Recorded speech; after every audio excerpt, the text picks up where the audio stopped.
Continuando o nosso ano bíblico hoje, Lucas capítulo 15 ao capítulo 17. Jesus recebe pecadores. Aproximaram-se de Jesus todos os publicanos e pecadores para o ouvir, e murmuravam os fariseus e os escribas, dizendo: Este recebe pecadores e come com eles. Então lhes propôs Jesus esta parábola: Qual dentre vós é o homem que, possuindo 100 ovelhas e perdendo uma delas, não deixa no deserto as 99 e vai em busca da que se perdeu até encontrá-la? Achando-a, põe-na sobre os ombros cheio de júbilo, e indo para casa reúne os amigos e vizinhos, dizendo-lhes: Alegrai-vos comigo, porque já achei a minha ovelha perdida. Digo-vos que assim haverá maior júbilo no céu por um pecador que se arrepende, do que por 99 justos que não necessitam de arrependimento. A parábola da dracma perdida. Ou qual é a mulher que, tendo 10 dracmas, se perder uma, não acende a candeia, varre a casa e a procura diligentemente até encontrá-la? E tendo-a achado, reúne as amigas e vizinhas, dizendo: Alegrai-vos comigo, porque já achei a dracma que eu tinha perdido. Eu vos afirmo que, de igual modo, há júbilo diante dos anjos de Deus por um pecador que se arrepende. A parábola do filho pródigo. Continuou: Certo homem tinha 2 filhos. O mais moço deles disse ao pai: Pai, dá-me a parte dos bens que me cabe. E ele lhes repartiu os haveres. Passados não muitos dias, o filho mais moço, ajuntando tudo que era seu, partiu para uma terra distante e lá dissipou todos os seus bens, vivendo dissolutamente.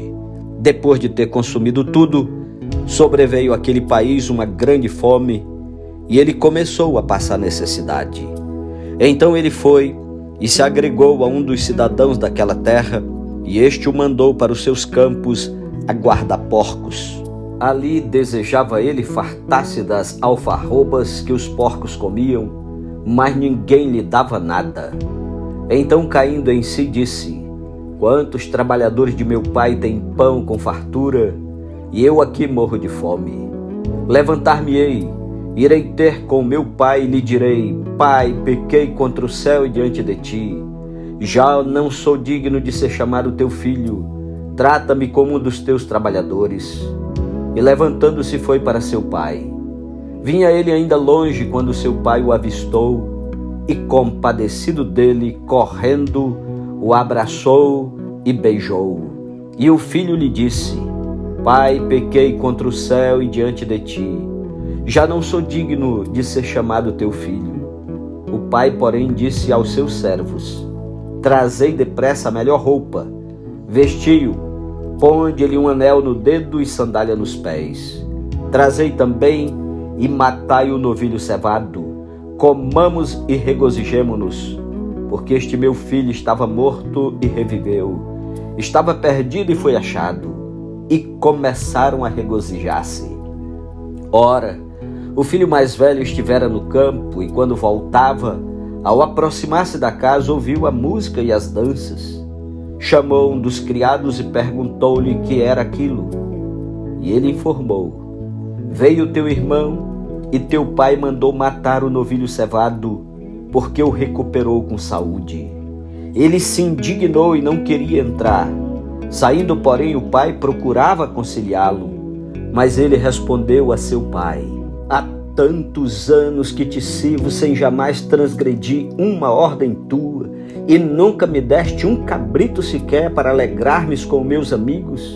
Vindo, porém, esse teu filho, que desperdiçou os teus bens com meretrizes, tu mandastes matar para ele o novilho cevado. Então lhe respondeu o pai: Meu filho, tu sempre estás comigo, tudo que é meu é teu. Entretanto, era preciso que nos regozijássemos e nos alegrássemos, porque esse teu irmão estava morto e reviveu, estava perdido e foi achado. Capítulo 16. A parábola do administrador infiel. Disse Jesus também aos discípulos: Havia um homem rico que tinha um administrador, e este lhe foi denunciado como quem estava a defraudar os seus bens. Então, mandando-o chamar, lhe disse: que é isto que ouço a teu respeito? Presta contas da tua administração, porque já não podes mais continuar nela. Disse o administrador consigo mesmo: que farei, pois o meu senhor me tira a administração? Trabalhar na terra não posso, também de mendigar tenho vergonha. Eu sei o que farei para que, quando for demitido da administração, me recebam em suas casas. Tendo chamado cada um dos devedores do seu senhor, disse ao primeiro: quanto deves ao meu patrão? Respondeu ele: 100 cados de azeite. Então disse: toma tua conta, assenta-te depressa, escreve 50. Depois perguntou a outro: tu quanto deves? Respondeu ele: 100 coros de trigo. Disse-lhe: toma tua conta, escreve 80.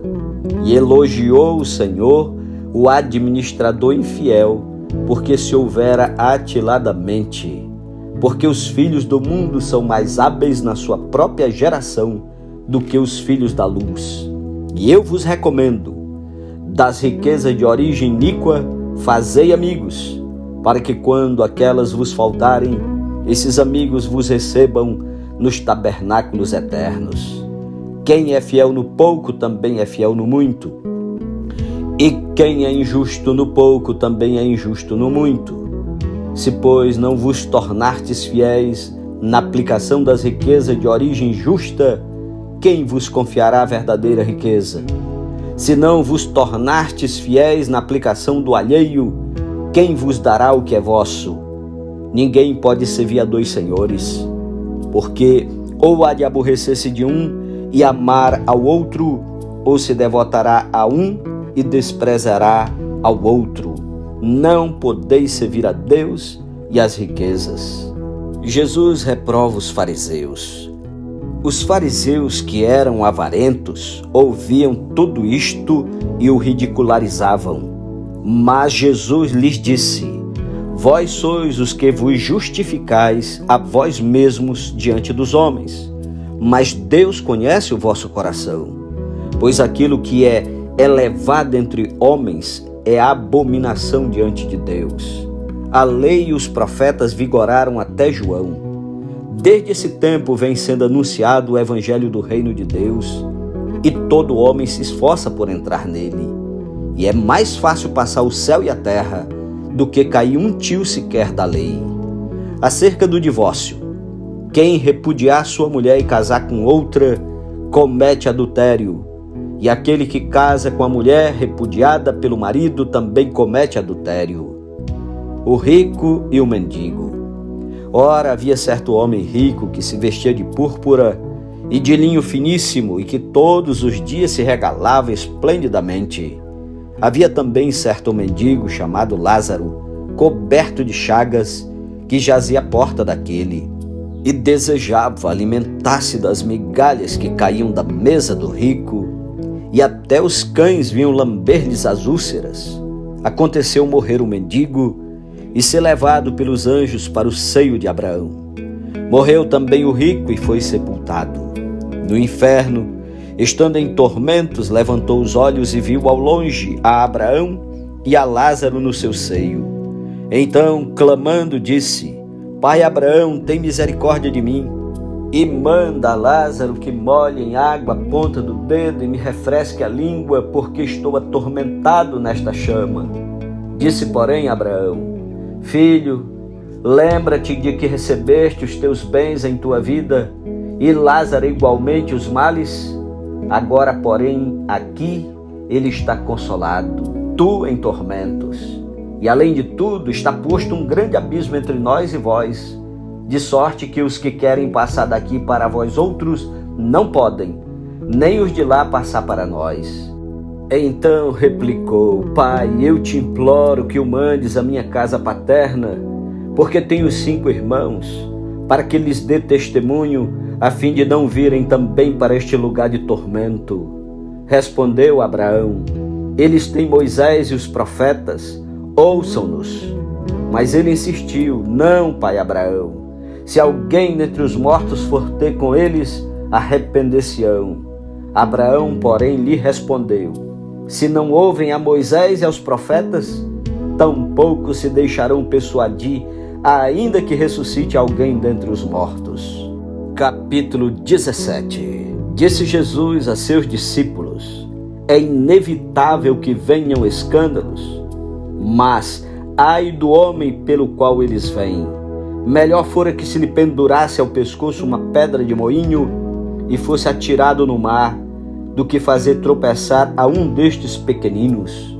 Acautelai-vos. Se teu irmão pecar contra ti, repreende-o. Se ele se arrepender, perdoa-lhe. Se por 7 vezes no dia pecar contra ti, e 7 vezes vier ter contigo, dizendo: estou arrependido, perdoa-lhe.